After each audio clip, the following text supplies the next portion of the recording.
जय हिंद दोस्तों। कहते हैं कि यूरोप का सूरज कभी अस्त नहीं होता, लेकिन इस दशक के अंत तक यूरोप का वो सूरज ढल जाएगा।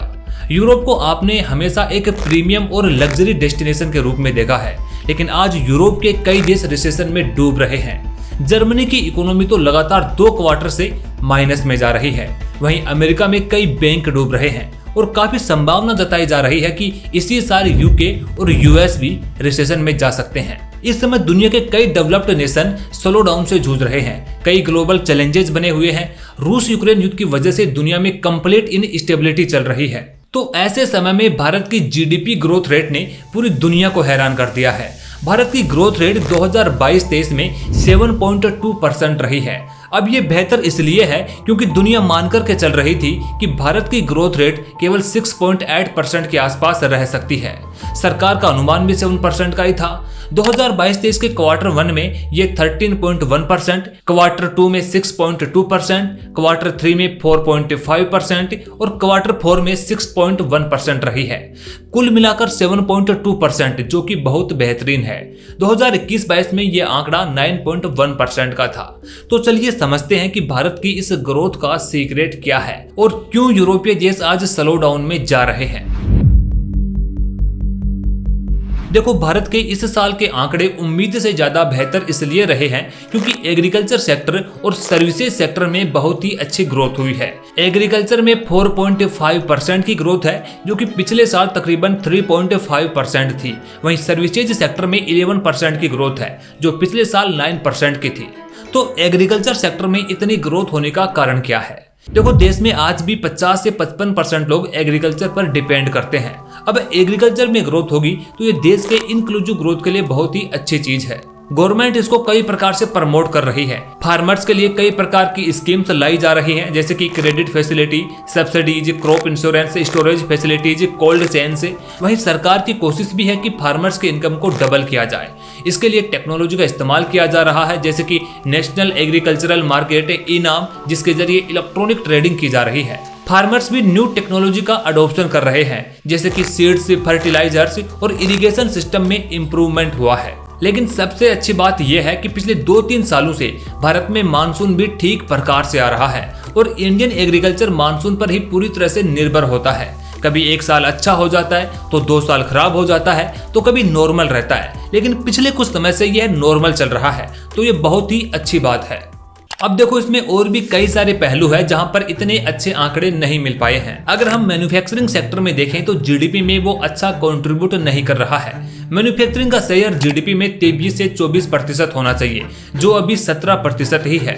2022-23 के क्वार्टर 3 में तो जीडीपी ग्रोथ रेट 4.5% ही हो गई थी, क्योंकि मैन्युफैक्चरिंग बहुत ही कम हो गई थी। अगर मैन्युफैक्चरिंग थोड़ा बहुत भी साथ दे जाता तो ये ग्रोथ रेट हमें 8% से भी ऊपर देखने को मिल सकती थी। वहीं भारत के इन्वेस्टमेंट रेट के नंबरों की बात करें तो वो काफी अच्छे रहे हैं। इन्वेस्टमेंट रेट डिपेंड करती है ग्रोस फिक्स कैपिटल फॉर्मेशन के नंबर पर। पिछले साल जीडीपी में इसका एवरेज शेयर तकरीबन 35% तक था और पूरे साल में ये अगर एवरेज देखें तो 29% आया है, जो आने वाली ग्रोथ के लिए एक बहुत ही अच्छा सूचक माना जा सकता है। इन्वेस्टमेंट रेट बढ़ने का कारण है क्योंकि गवर्नमेंट कैपिटल एक्सपेंडिचर बढ़ा रही है। पिछले 3-4 सालों के बजट में देखें तो 5.5 लाख करोड़, फिर 7.5 लाख करोड़ और इस साल के बजट में 10 लाख करोड़ रुपए सरकार कैपिटल एक्सपेंडिचर पर खर्च कर रही है। अब देखो, सरकार जब कैपिटल एक्सपेंडिचर पर खर्चा करती है तो बाकी के प्राइवेट प्लेयर्स भी खुल करके खर्चा करते हैं। अब इससे प्राइवेट इन्वेस्टमेंट भी बढ़ता है और ओवरऑल जीडीपी में ग्रोथ होती है।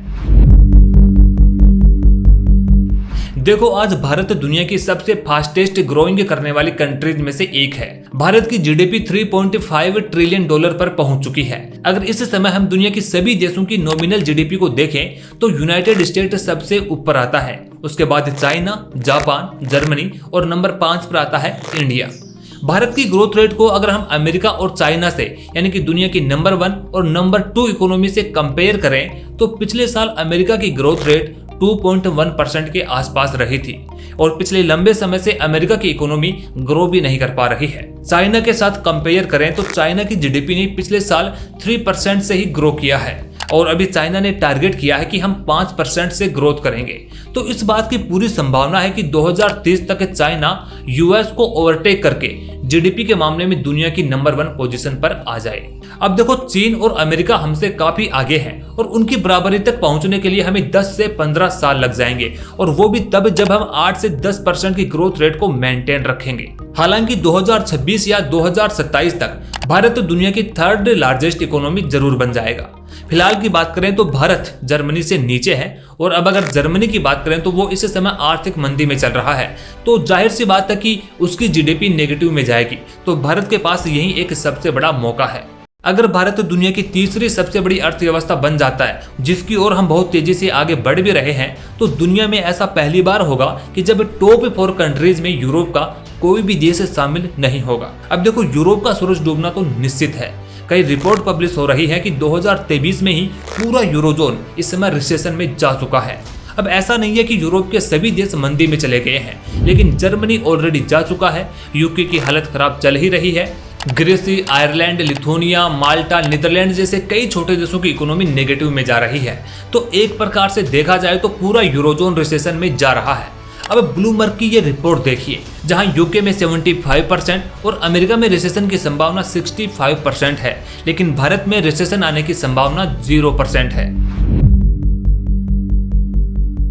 जब दुनिया के डेवलप्ड नेशन और यूरोप रिसेशन से जूझ रहा है, तो भारत की ग्रोथ रेट कैसे बढ़ रही है? कई ग्लोबल कंपनियां भारत में आ रही हैं, जैसे टेस्ला के आने की बात हो रही है। एप्पल ऑलरेडी अपनी यहां पर मैन्युफैक्चरिंग शुरू कर चुकी है। सेमीकंडक्टर कंपनीज भी अपनी मैन्युफैक्चरिंग यूनिट यहां पर लगाने वाली है। तो इन सब की वजह क्या है? अब देखो इसको हम 5 पॉइंट में समझते हैं। पहला पॉइंट है गवर्नमेंट पॉलिसीज। दरअसल इंडियन गवर्नमेंट की ओर से पिछले कुछ समय में काफी सुधार किए गए हैं, जो दूरगामी परिणाम वाले साबित हुए हैं। जो पॉलिसी रिफॉर्म की गई है वो बहुत ही कमाल की हुई है। गुड्स एंड सर्विसेज टैक्स हो गया, ईज ऑफ डूइंग बिजनेस को इम्प्रूवमेंट किया गया है, इंडस्ट्रीज को खुश करने के लिए प्रोडक्शन लिंक्ड इंसेंटिव लॉन्च किए गए हैं, इंसॉल्वेंसी और बैंकरप्सी कोड लाया गया है। इन पॉलिसीज का असर अब ग्राउंड पर देखने को मिल रहा है। जो माहौल आज देश में बना है उसने भारत को इमर्जिंग मार्केट में सबसे ऊपर ला करके खड़ा कर दिया है। दूसरा है इंडिया का लार्ज कंज्यूमर मार्केट। आज भारत के पास दुनिया की 140 करोड़ की पॉपुलेशन है, जो वर्ल्ड का one of the largest consumer market है। और तीसरा है भारत का बड़ा डोमेस्टिक मार्केट। फोर्थ पॉइंट है मिडिल क्लास। देखो आज भारत की मिडिल क्लास बढ़ चुकी है और बदल भी चुकी है। मिडिल क्लास अपने खर्चे खुल करके कर रही है, चाहे महंगे फोन खरीदना हो, महंगी गाड़ी खरीदनी हो। अब देखो एप्पल ने आज तक अपना स्टोर इंडिया में नहीं खोला था, लेकिन आज मिडिल क्लास की इसी अपॉर्चुनिटी को देख करके इसी साल 2 स्टोर भी खोल दिए हैं, और एप्पल की मैन्युफैक्चरिंग भी इंडिया में हो रही है। इसी तरह बाकी की जो और ग्लोबल कंपनीज भी हैं, वो इसी मिडिल क्लास की अपॉर्चुनिटी को देखकर यहाँ पर आ रही हैं। और 5th पॉइंट है भारत की सस्टेनेबल ग्रोथ।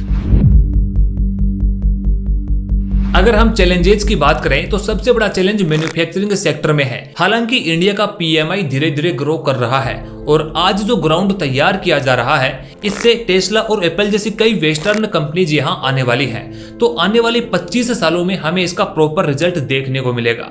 दूसरी समस्या यह है कि अभी हम एग्रीकल्चर पर ओवर डिपेंडेंट है। देश में करीबी 50 से 55% लोग एग्रीकल्चर पर डिपेंड होते हैं। अब देखो एग्रीकल्चर हमेशा मानसून पर डिपेंड करती है। अगर मानसून खराब हो जाता है तो इकोनॉमी पर बुरा असर पड़ता है।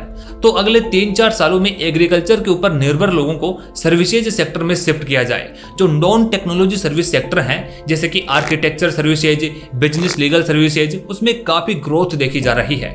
अगर उनको सही एजुकेशन, स्किलिंग और ट्रेनिंग दे दी जाए तो अगले 3-4 सालों में जो लोग एग्रीकल्चर पर डिपेंड है वो सर्विसेज में जा सकते हैं। इससे सर्विसेज सेक्टर को भी एक बड़ा पुश मिलेगा।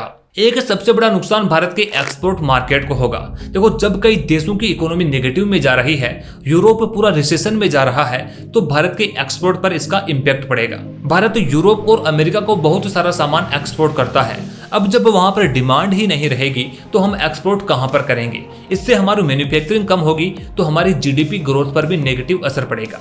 हालांकि ऐसा नहीं है कि भारत में रिसेशन आ जाएगा। भारत की ग्रोथ को देखते हुए ऐसा तो नहीं होगा, क्योंकि भारत का घरेलू मार्केट ही काफी बड़ा है। लेकिन आज जिस प्रकार से भारत की ग्रोथ हो रही है, तो हम कह सकते हैं कि भारत का समय आ चुका है और यूरोप का डाउनफॉल शुरू हो चुका है।